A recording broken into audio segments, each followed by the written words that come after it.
ಬೆಂಗಳೂರಿನಲ್ಲಿ ಆರ್‌ಸಿಬಿ ಮತ್ತು ರಾಜಸ್ಥಾನ್ ರಾಯಲ್ಸ್ ತಂಡಗಳ ನಡುವೆ ನಡೆದಂತಹ ಪಂದ್ಯದಲ್ಲಿ ಆರ್‌ಸಿಬಿ ರಾಜಸ್ಥಾನ್ ರಾಯಲ್ಸ್ ಎದುರು 11 ರನ್‌ಗಳ ಅಂತರದ ಒಂದು ರೋಚಕ ಗೆಲುವನ್ನು ಕಂಡಿದೆ.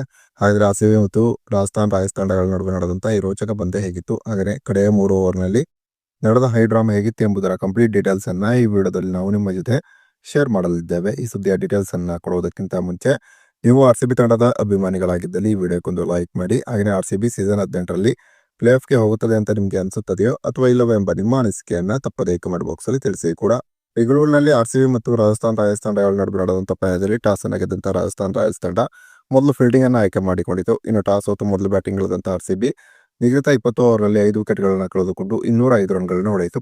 ಆರ್‌ಸಿಬಿ ತಂಡದ ಪರವಾಗಿ ವಿರಾಟ್ ಕೊಹ್ಲಿ 42 ಎಸೆತದಲ್ಲಿ 70 ರನ್ ಹೊಡೆದರು. ಇನ್ನು ಪಡಿಕಲ್ 27 ಎಸೆತದಲ್ಲಿ 50 ರನ್ ಹೊಡೆದರು. ಇನ್ನು ಟೀಮ್ ಡೇವಿಡ್ 15 ಎಸೆತದಲ್ಲಿ 23 ರನ್ ಹೊಡೆದರೆ ಜಿತೇಶ್ ಶರ್ಮಾ 10 ಎಸೆತದಲ್ಲಿ ಅಜೇಯ 20 ರನ್ ಹೊಡೆದರು. ಇನ್ನು ಗೆಲುವಿಗಾಗಿ 206 ರನ್ಗಳ ಗುರಿಯನ್ನು ಪಡೆದಂತಹ ರಾಜಸ್ಥಾನ್ ರಾಯಲ್ಸ್ ತಂಡ ಈ ಪಂದ್ಯದಲ್ಲಿ ಒಂದು ಸ್ಫೋಟಕವಾದಂತಹ ಆರಂಭವನ್ನು ಪಡೆಯಿತು. ಯಶಸ್ವಿ ಜೈಸ್ವಾಲ್ ಈ ಪಂದ್ಯದಲ್ಲಿ 19 ಎಸೆತದಲ್ಲಿ 49 ರನ್ ಹೊಡೆದರು.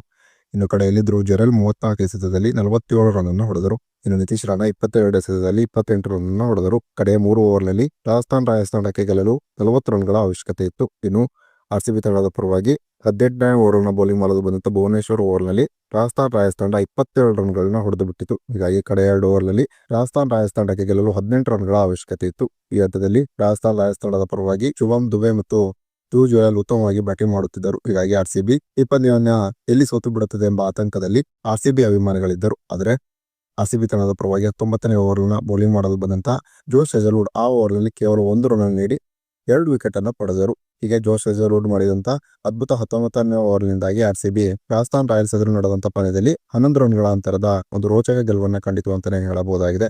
ಕಡೆಯ ಓವರ್ನಲ್ಲಿ ರಾಜಸ್ಥಾನ್ ರಾಯಲ್ಸ್ ತಂಡಕ್ಕೆ 17 ರನ್ಗಳ ಅವಶ್ಯಕತೆ ಇತ್ತು. ಇನ್ನು ಎಷ್ಟೇಲ ಓವರ್ನಲ್ಲಿ ಕೇವಲ 6 ರನ್ ಮಾತ್ರ ನೀಡಿದರು. ಹೀಗಾಗಿ ಆರ್‌ಸಿಬಿ ರಾಜಸ್ಥಾನ್ ರಾಯಲ್ಸ್ ಎದುರು 11 ರನ್ಗಳ ಅಂತರದ ಒಂದು ರೋಚಕ ಗೆಲುವನ್ನು ಕಂಡಿತು. ಹೀಗೆ ಸೋಲಬಹುದಾಗಿದ್ದಂಥ ಪಂದ್ಯದಲ್ಲಿ ಒಂದು ಅದ್ಭುತವಾದಂತಹ ಪ್ರದರ್ಶನ ತರುವುದರ ಮೂಲಕ ಜೋಶ್ ಹೇಜಲ್ವುಡ್ ಆರ್‌ಸಿಬಿ ಪಾಲಿಗೆ ನಿಜಕ್ಕೂ ಕೂಡ ಹೀರೋ ಆಗಿ ಹೊರಹೊಮ್ಮಿದರು ಅಂತಾನೆ ಹೇಳಬಹುದಾಗಿದೆ. ಇನ್ನು ಜೋಶ್ ಹೇಜಲ್ವುಡ್ ಮಾಡಿದಂತ ಅದ್ಭುತ ಬೌಲಿಂಗ್ ಪ್ರದರ್ಶನದ ಬಗ್ಗೆ ನಿಮ್ಮ ಅನಿಸಿಕೆ ಅಭಿಪ್ರಾಯವನ್ನ ತಪ್ಪದೇ ಕಮೆಂಟ್ ಬಾಕ್ಸ್ ಅಲ್ಲಿ ತಿಳಿಸಿ.